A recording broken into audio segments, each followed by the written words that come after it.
Did Ukraine start the war? No, and it's that simple. We often make the mistake of thinking that the both sides answer must be the wise one.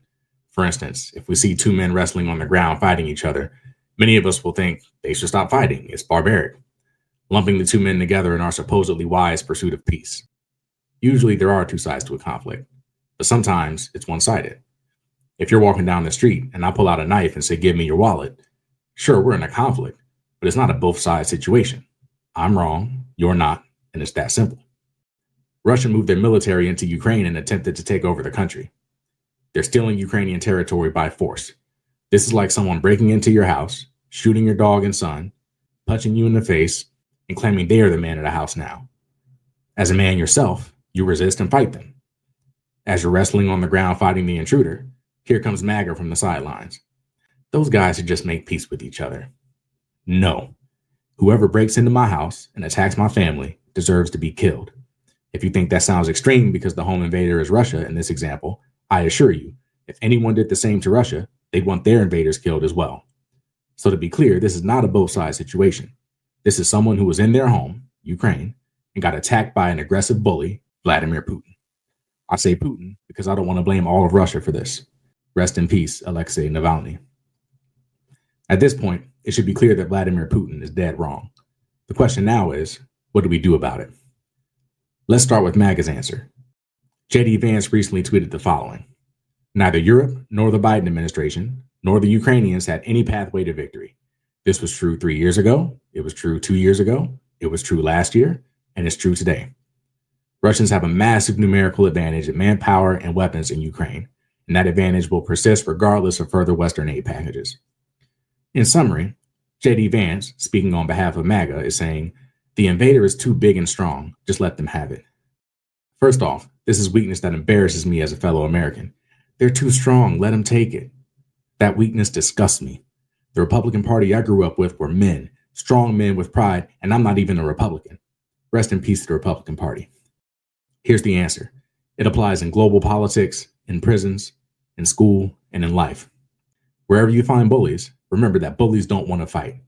You don't have to defeat the bully, but you do have to fight him.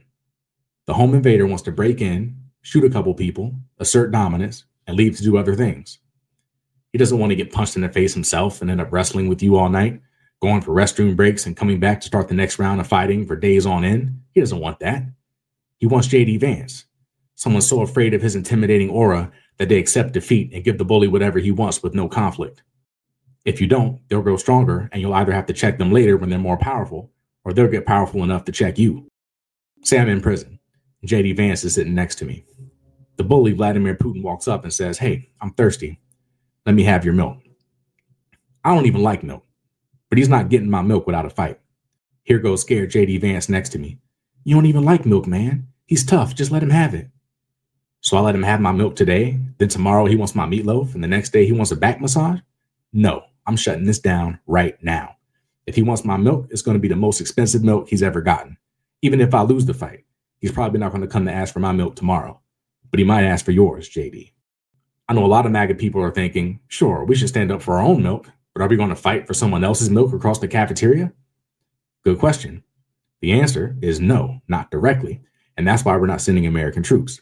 However, if someone is fighting against a bully, it's in our interest for the bully to lose, because every extra milk the bully drinks, he becomes stronger. If we let him steal milk from everyone weaker than him with no repercussions, eventually he may have drank enough milk to ask for ours, and then we do have to deal with him directly. We can end that whole chain now by letting the bully know that if he tries to steal people's milk, it's going to be very expensive and you're in for a tough fight every time. Here's what victory looks like, and it is possible. It looks like continuing to support Ukraine for so long that the invasion becomes not worth it for Russia. Even if in the final negotiation, Russia, the home invader, gets to live in your kitchen because we can't get them out, the rest of your house will be so incredibly fortified, they'll know it's too costly to try to take any more of your house in the future. At that point, what remains of your family is safe. That's victory, indicating to Russia and any other large nation that simply having a bigger military does not give you the right to take over a smaller country.